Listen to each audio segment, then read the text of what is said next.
Je vais vous montrer comment créer votre compte Boursorama. Alors pour commencer, vous allez recevoir un email d'invitation de votre parrain ou votre marraine. Moi j'ai le mien ici, vous l'ouvrez, et en l'ouvrant, normalement ici vous avez des boutons. Donc je vous montre déjà un problème qui peut arriver. Là, vous devriez avoir un bouton sur lequel cliquer pour aller vous inscrire. Donc, désactivez votre bloqueur de publicité. Hop, je réactualise. Et voilà, j'ai une image qui apparaît en plus, et là j'ai mes boutons. Donc là on voit bien que la prime actuelle est de 110 €. C'est une prime qui se termine bientôt, je ne sais pas si vous l'aurez au moment où vous créerez votre propre compte. Et avec 50 € supplémentaires si on fait de Boursorama notre banque principale. Ça voilà, c'est propre à chacun, mais voilà, la prime que je souhaite, moi, elle est là. Ça m'explique tout. J'ai le nom de mon parrain, son prénom, son code postal, comme ça je suis bien sûre que c'est la bonne personne. Et là, j'ai accepté l'invitation et ouvrir un compte bancaire particulier ou professionnel. Et moi, je vais ouvrir un particulier, c'est ce que je vous conseille de faire. Après, vous verrez vraiment selon vos besoins à vous. Donc, on va ouvrir un compte bancaire particulier.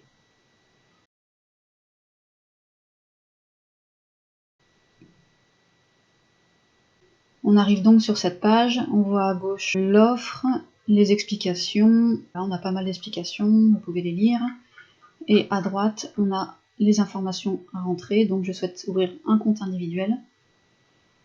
On peut utiliser France Connect, moi je vais pas le faire. Si vous avez un compte France Connect, en fait il vous permet de remplir vos formulaires sur plein de sites de ce genre. Moi je vais vous montrer comment remplir vous-même votre demande. Donc on a bien mis compte individuel, madame, j'ai pas de nom de jeune fille, donc nom, prénom, la date de naissance, votre pays de naissance, donc là vous sélectionnez le pays, votre ville de naissance qui apparaîtra ici, l'email avec laquelle vous allez ouvrir votre compte, donc c'est bien le même email par lequel vous avez reçu votre offre de parrainage, votre numéro de téléphone portable, très très important parce que vous allez recevoir un SMS de validation de votre compte sur ce téléphone, donc il faut vérifier bien que vous rentrez bien votre bon numéro de téléphone. Ensuite l'adresse, donc le code postal, la ville, voilà, vous rentrez votre adresse, pays de résidence, et là, faites attention à ça, donc le nom de votre parrain ou de votre marraine, moi j'ai bien son prénom, son nom, son code postal. Une fois que tout ça sera bien rempli, vous validerez ici. Voilà, et maintenant moi je vais remplir un formulaire à moi. Donc j'ai choisi compte individuel, madame, nom, prénom, et je commence.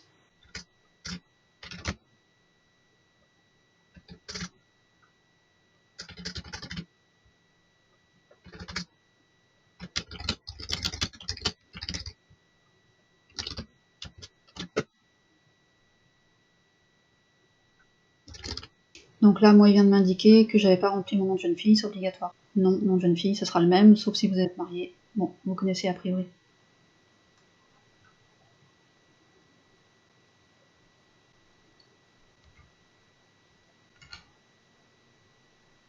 On arrive ensuite sur l'état civil.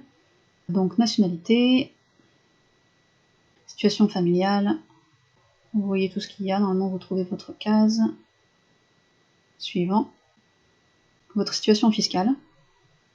Donc votre pays de résidence fiscale. Est-ce que vous êtes un contribuable américain?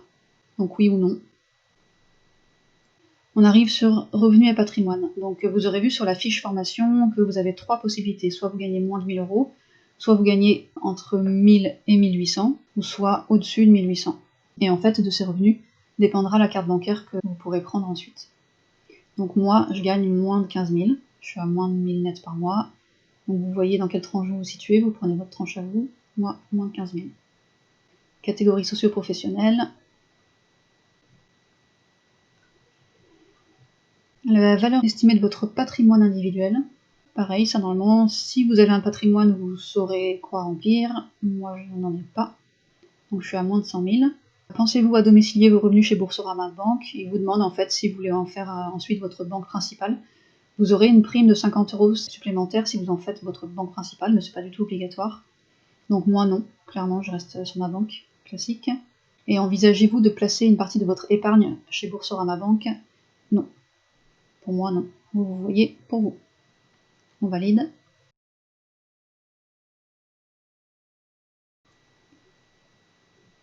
Alors, là, c'est important, c'est l'offre de la carte.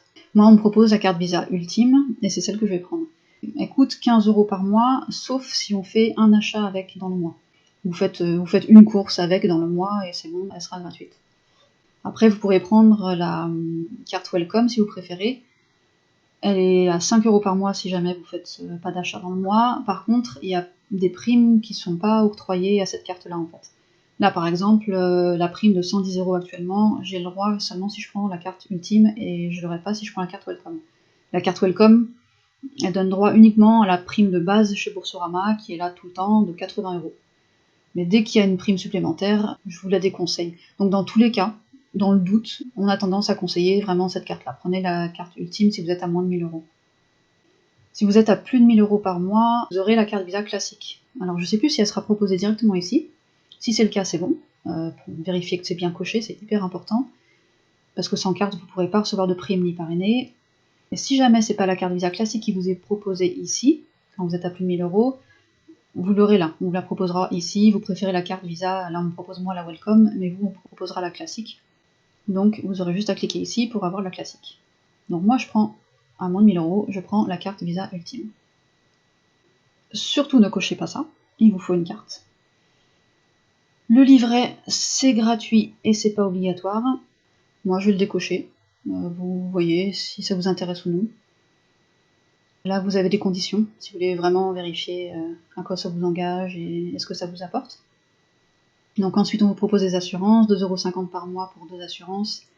Vous regardez si ça vous intéresse, mais c'est pas obligatoire et c'est pas nécessaire. Vous avez tous les détails ici. Moi, non, je ne suis pas intéressée. Pensez à bien cocher. Prévoyance assurance compte, encore une autre assurance. 2 € par mois. Non, je ne souhaite pas être couvert. Je valide. Donc là, on a le récapitulatif de notre demande. Donc, compte courant individuel, ma carte bancaire c'est la carte Ultime, elle est gratuite, super. Mes informations, je vérifie, ma date de naissance.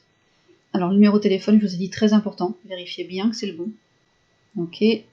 Votre adresse, est-ce qu'elle est bonne aussi? État civil, résidence fiscale, catégorie socio-professionnelle, revenu, patrimoine. Voilà. Si tout est bon, vous validez.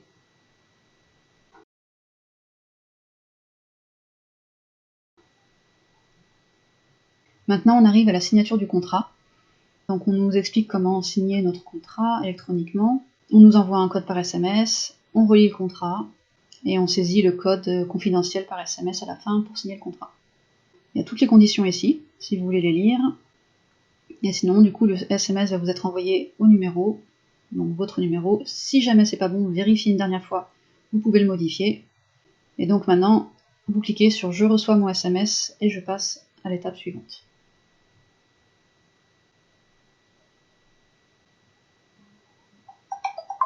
J'ai bien reçu mon SMS. Donc je vais voir le code, hop, je l'ouvre. Donc je peux relire mon contrat. Donc vous vérifiez. De toute façon, vous avez eu le récapitulatif, donc normalement c'est bon. Voilà. Je vais le télécharger. Hop. Et donc après l'avoir téléchargé, vous descendez, vous cochez cette case. Je reconnais avoir pris connaissance et accepté sans réserve les conditions générales de Boursorama Banque, etc., etc. Vous lisez si ça vous intéresse, hein, les brochures tarifaires, tout ça. Et j'atteste que les informations fiscales que j'ai renseignées et qui figurent dans le formulaire d'autocertification de résidence fiscale sont exactes et complètes. Et en cas de changement, il faut que je les prévienne. Donc, vous cochez. Et là, vous rentrez le code reçu par SMS. Le code est valide 10 minutes, donc ne tardez pas trop à le faire. Voilà, et là, vous signez votre contrat.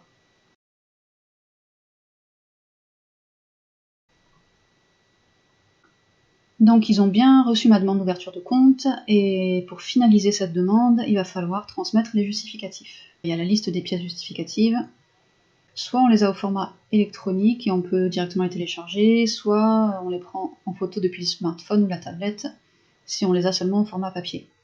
A priori, moi je vous ai expliqué de les préparer en avance, donc vous devez les avoir normalement sur votre ordinateur, dans un dossier sur votre bureau. Et si jamais vous n'avez pas tout sous la main, vous pouvez enregistrer et continuer plus tard. Mais a priori, normalement, vous avez tout. Donc je vais vous montrer moi où sont mes justificatifs. J'ai créé un dossier sur le bureau où on voit bien, il y a ma carte d'identité recto verso, mon justificatif de domicile récent, un RIB et ma signature. Donc faites sur papier blanc, j'ai ensuite scanné avec mon téléphone portable. Donc vous avez besoin de ça. Signature, RIB, justificatif de domicile, carte d'identité recto verso. Donc on y retourne, hop. Je transmets mes justificatifs maintenant.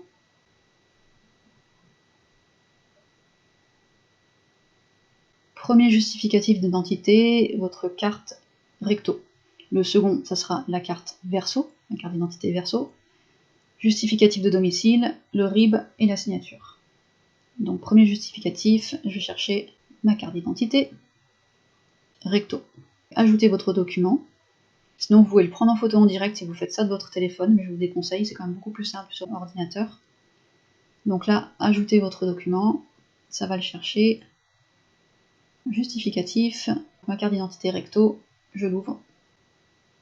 J'attends que ça arrive.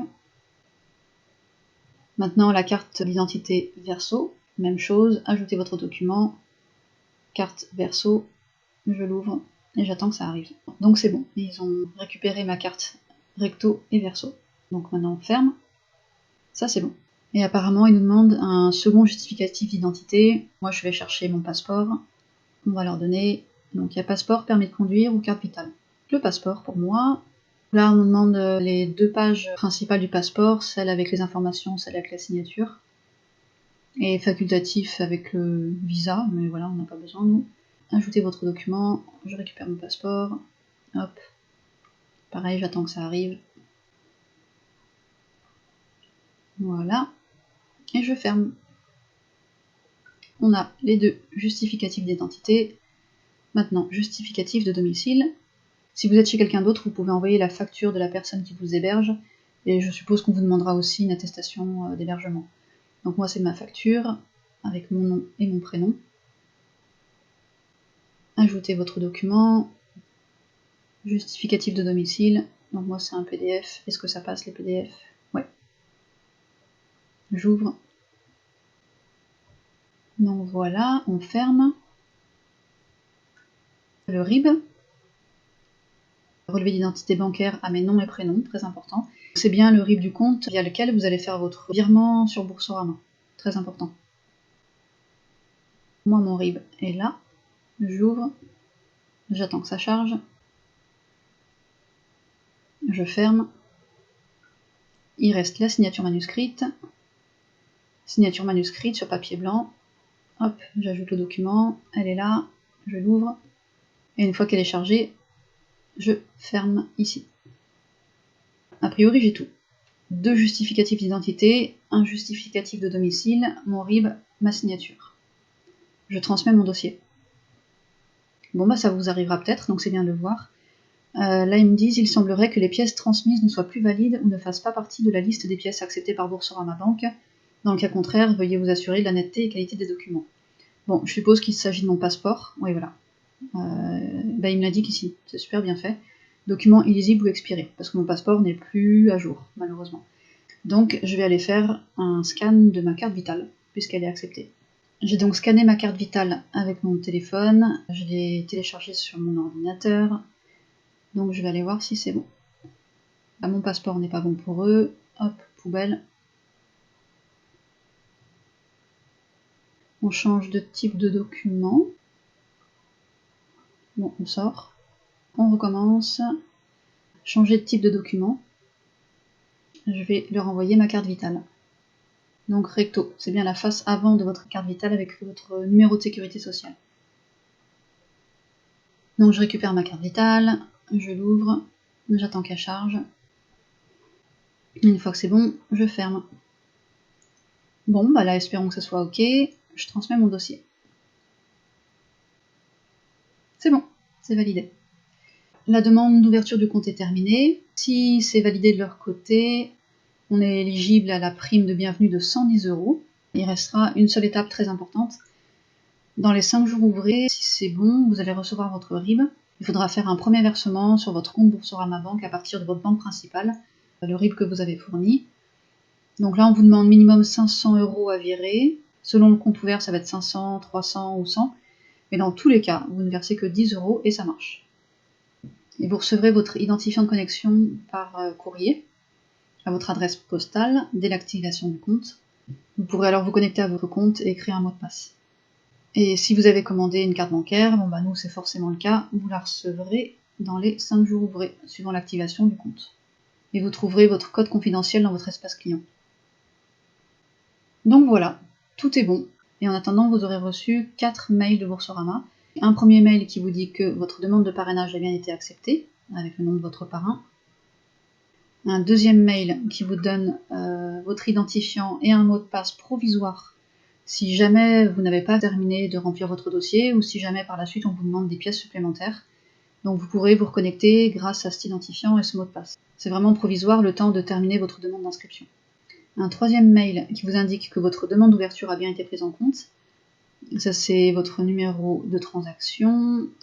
Et si jamais vous n'avez pas tout transmis, pas tout terminé, donc vous pouvez accéder à votre dossier en cliquant sur le bouton.